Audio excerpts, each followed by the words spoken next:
Arizona Cardinals are one step closer to hitting training camp with voluntary team activities taking place at the practice facility in Tempe. And in case you can't tell by my wonderful little sunburn, yours truly was there in person to witness everything. If you haven't peeped the video where we got our sights and sounds out, there's about 6 minutes of practice footage.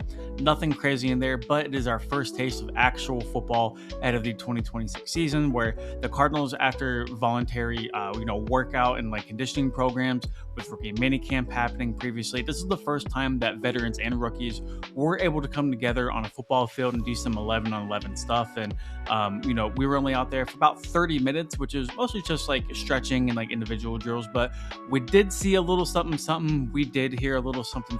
And here's the 5 biggest things I walked away from after watching the Cardinals OTA practice. There's so much talk and conversation about who was doing what and where at the Cardinals practice facility during OTAs, but a lot of the chatter should be around who wasn't there. Actually, and obviously the biggest name is going to be quarterback Jacoby Brissett in search of a new contract. He is reportedly holding out. The team has been in communication with him. We'll see if either side will budge ahead of the summer. And for those keeping score at home, this is voluntary, which means the players are not going to be fined if they don't show up. So mandatory minicamp June 8th through the 10th. That's going to be a little bit of a different story, but another notable guy who wasn't there is going to be Josh Sweat, coming off a career high 12 sacks. Also not in attendance, according to Arizona Sports, is Johnny Gabriel. His absence is not health related. He does seem to be healthy, so certainly something to keep an eye on as we kind of progress through the more days of voluntary OTAs and as we approach that June 8th mandatory minicamp date. Training camp is supposed to be sometime in mid-July. We just don't have a confirmed date yet, but the Cardinals will be hitting camp a little bit earlier than other NFL teams because they are playing in the Hall of Fame game for preseason stuff in Canton. And other notable absences are going to be Baron Browning, Trey Benson, and LJ Collier. LJ Collier just had a personal day. Trey Benson seems to be recovering from his season-ending injury, and then who knows what is going on with Baron Browning. But we did see some injured guys off to the side, most notably Starling Thomas, James Conner, Tip Ryman, and Walter Nolan III. One of the more underrated storylines, I guess, wasn't going to blow up was Jeremiah Love returning kicks. And we know the media walked out there for the first viewing part of practice, and sure enough, Jeremiah Love was indeed back there fielding kicks. And I think that caused a lot of maybe chaos, for lack of better terms, in the football world, because some people suggesting that maybe that was a way for him to earn his stripes and work his way up the depth chart, and the other people suggesting, hey, why are we having the number 3 overall pick return kicks? You have a guy like Devin Duvernay. You have other very capable guys who can do the job. Now, why is one of the NFL's most highest paid running backs in terms of guaranteed money and annual money per year doing this?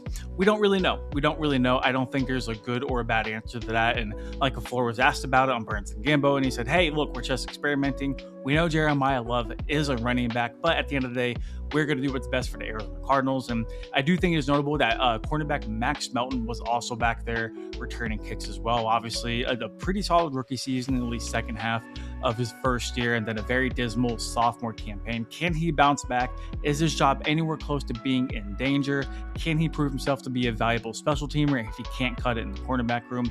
Those are all questions that are going to be answered with time, obviously. But Jeremiah Love and obviously Max Melton a little bit kind of dominating the headlines for maybe not the reasons I expected to during the first couple of days of OTAs. Since it's our first time actually seeing these guys touch a football field and we are all starved for football content, naturally we're going to overreact to everything. That includes the rookies not necessarily getting a lot of first team reps because Carson Beck wasn't out there with the first team, Jeremiah Love wasn't out there with the first team, Chase Basantis wasn't out there with the first team, and I'm here to say it is okay. It is going to be fine. Everybody take a deep breath, relax. This is by design. These guys, these rookies was what I mean, just got here. They just concluded rookie minicamp. A lot of them are just figuring out where the weight room is, where the meeting rooms are. They obviously do not have the years of experience and understanding of what Michael LaFleur is running compared to other guys such as a Gardner Minshew, such as a Tyler Algier, such as an Isaiah Adams. So this is all by design. They're not going to throw these guys into the fire, at least right away. And even if they don't start with the ones in training camp, I really wouldn't be concerned either. It's all part of a plan. They're just trying to ease these rookies in. Guys like Jeremiah Love are going to have a very big role. Carson Beck, obviously TBD. Chase Basantis should very much compete for the starting right guard spot, but in due time. It is early May. Do not overreact to these guys not necessarily being an established quote-unquote first team or starter, at least right away. Whenever Sean Murphy Bunting suffered a season ending injury before the 2025 season, a lot of people thought that that was going to be the end of SMB in the desert, and he was heavily rumored to be a cut candidate this offseason. But the team reworked his contract to stay with the organization for 2026, and now we may know exactly why, as Sean Murphy Bunting was spotted working with the safeties instead of the cornerbacks for OTAs. And let me tell you why this is a very big deal. Garrett Williams, the team's starting slot cornerback, tore his Achilles very late in the 2025 season, which means he's probably not going to be ready for the start of 2026. Garrett Williams, typically a boundary guy opposite of Will Johnson whenever healthy, did anchor the slot cornerback duties. He's actually one of the better slot players in the National Football League. But while he was out, the Cardinals need somebody to replace him. Enter Sean Murphy Bunting, who, like we already established, was working with the safeties prior, and it was confirmed by Will Johnson whenever he was speaking with reporters after practice to be taking snaps at nickel cornerback. Now, obviously, how this all shakes out whenever Garrett Williams eventually does get healthy remains to be seen. But whenever you're trimming down a 53-man roster, you need players who are versatile and can do a little bit of both. And now Sean Murphy Bunting is exactly doing that. And that might very well just save him a roster spot whenever the team is going to get down to 53 before the start of the regular season. Tip Ryman and Trey Benson both got brief injury updates whenever we talked to head coach Michael Flory after practice on Monday. He said Tip Ryman should be available and ready for training camp and had very good things to say about Tip. Said he's a guy who he wanted out of the draft whenever he was with the Rams, and also added that, he's just one of those guys that does things the right way.